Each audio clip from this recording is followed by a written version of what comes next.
Hello दोस्तों, स्वागत है आपका मेरे गांव की पाठशाला में। और कहानियों का सिलसिला ऐसे ही जारी रहेगा। और आज हमारी ये तीसरी कहानी है। और कहानी का जो शीर्षक है वो है कि एक व्यक्ति अपने गांव को छोड़ करके दूसरे गांव में बसना चाहता है, या फिर एक शहर को छोड़ करके दूसरे शहर में बसना चाहता है। आप किसी भी तरह इस कहानी को ले सकते हैं और काफ़ी प्यारी कहानी है और जीवन में एक बहुत अच्छी सीख आपको दे करके जाएगी। तो चलिए शुरू करते हैं आज की ये कहानी।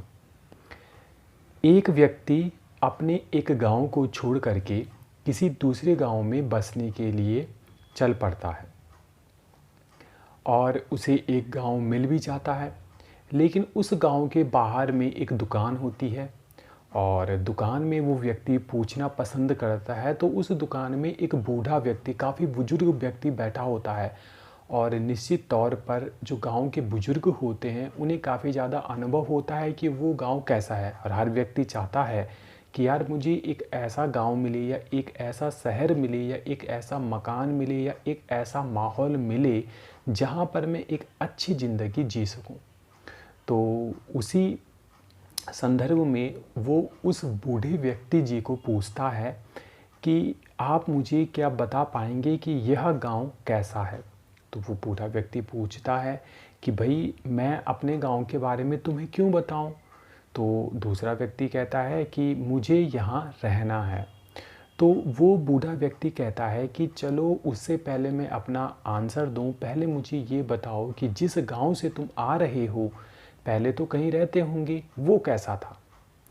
तो वो व्यक्ति कहता है कि बस आप चुप रहिए, उस गांव का नाम लेते ही मेरे मन में एक पीड़ा उठ जाती है। इतने गंदे लोग, इतने खराब लोग, इतने मतलब वो इतनी बुराइयां कर देता है अपने पिछले गांव की जहाँ पे वो रह रहा होता है। और कहता है कि उस गांव का नाम लेते ही मेरी आंखें लाल हो जाती है। वो ऐसे लोग ऐसे इस दुनिया में ढूंढने से भी नहीं मिलेंगे। इतने बुरे लोग हैं वो जहाँ मैं पहले रहता था। तो बुजुर्ग आदमी बड़े ध्यान से उसकी बातों को सुनता है कि किस प्रकार से ये अपने पिछले गांव में जो लोग रह रहे थे, जिनके साथ ये व्यक्ति अपना जीवन व्यतीत कर रहा था, उन लोगों की कितनी बुराइयां कर रहा है। तो बुजुर्ग व्यक्ति कहते हैं कि बेटा बात सुन, मुझे इस गांव में 70 साल हो चुके हैं अपने जीवन को जीते जीते। लेकिन जैसे तुम कह रहे हो ना कि उस गांव के लोग इतने ज़्यादा बुरे हैं, मैं तुम्हें यकीन दिलाता हूँ कि उस गांव से भी ज़्यादा बुरे लोग तुम्हें यहाँ मिलने वाले हैं। तो मैं इतना बुजुर्ग हूँ, मुझे इतना अनुभव है, तो मैं यही चाहता हूँ कि तुम कोई दूसरा गांव ढूंढ लो।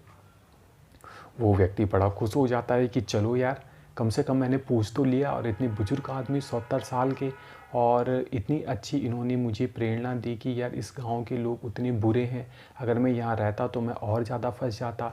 वो व्यक्ति वहाँ से चला जाता है। थोड़ा ही समय बीतता है, एक दूसरा व्यक्ति बिल्कुल उसी के जैसा वहाँ पर आ जाता है। दोनों की खोज एक ही थी। खोज क्या थी कि भाई हमें एक ऐसा गांव चाहिए जो रहने लायक हो। वो दूसरा व्यक्ति आता है और सेम वही क्वेश्चन उस बुजुर्ग व्यक्ति से पूछता है कि क्या आप मुझे बताएंगे कि इस गांव के लोग कैसे हैं। फिर बुजुर्ग व्यक्ति वही प्रश्न उससे पूछता है कि इससे पहले कि मैं बताऊं, पहले तुम बताओ जहां से तुम आ रहे हो। तो वो व्यक्ति बड़ी ही शालीनता से उत्तर देता है कि गांव को मैं छोड़कर आया हूं, वो मेरी मजबूरी थी। और उस गांव को छोड़ना बिल्कुल भी अगर मेरे वश में होता तो मैं नहीं छोड़ता। इतने प्यारे लोग, इतने खुशहाल लोग, इतने हेल्पफुल लोग आज तक मैंने इस दुनिया में नहीं देखे हैं। और वो जो गांव है जहां मैं रहता था, वो गांव ऐसा मुझे नहीं लगता इस पृथ्वी में कहीं भी किसी भी कोने पर मिलने वाला है। इतने प्यारे लोग आज तक मैंने अपनी ज़िंदगी में नहीं देखे। वो तो मेरी मजबूरी थी कि मुझे वो गांव छोड़ना पड़ा। और यदि मुझे भविष्य में एक ऐसा अवसर मिलता है कि मैं उस गांव में वापस जा सकूं, तो मैं निश्चित तौर पर उस गांव में वापस जाना पसंद करूंगा। अभी मेरी मजबूरी है, मुझे घर में अपने बच्चे पालने हैं और यहाँ पर मेरी जॉब लगी है, तो इसलिए मैं यहाँ पे एक मकान ढूंढने के लिए आया हूँ, लेकिन मुझे एक ऐसा गांव चाहिए या एक ऐसा एनवायरनमेंट चाहिए जो रहने लायक हो। तो बूढ़ा व्यक्ति कहता है उस व्यक्ति को कि बेटा, मुझे 70 साल का अनुभव हो चुका है इस गांव में रहते हुए, और जैसा तुम बता रहे हो बिल्कुल उससे अच्छे, उससे भले मानुस लोग तुम्हें यहाँ मिलने वाले हैं। ये तुम्हारे लिए बिल्कुल परफेक्ट जगह है, बहुत ही अच्छी जगह है।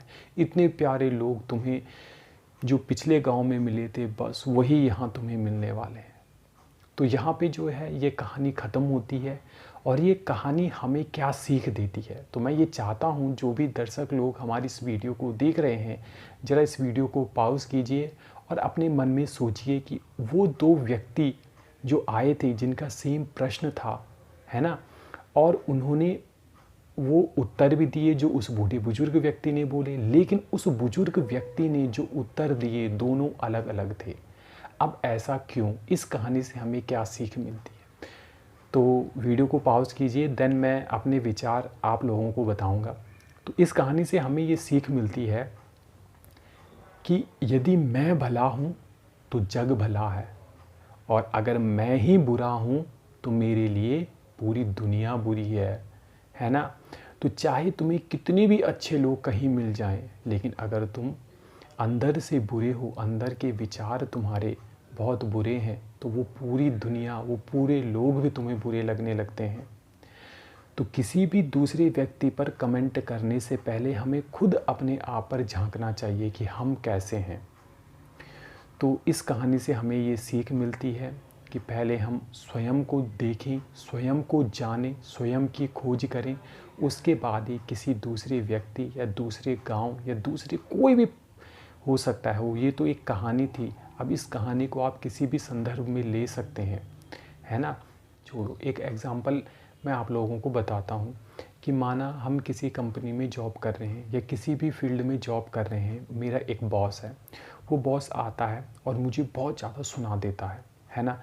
अब मेरे पास दो रास्ते हैं। जो मेरे बॉस ने बोला, या तो मैं दुखी हो जाऊँ कि यार इसने इतना ज़्यादा बोल दिया, है ना, या तो दूसरी चीज़ है मैं शालीनता से उस व्यक्ति की बात सुनूं, अगर मेरी गलती है मैं उसे स्वीकार करूं और उस पर काम करूं, है ना।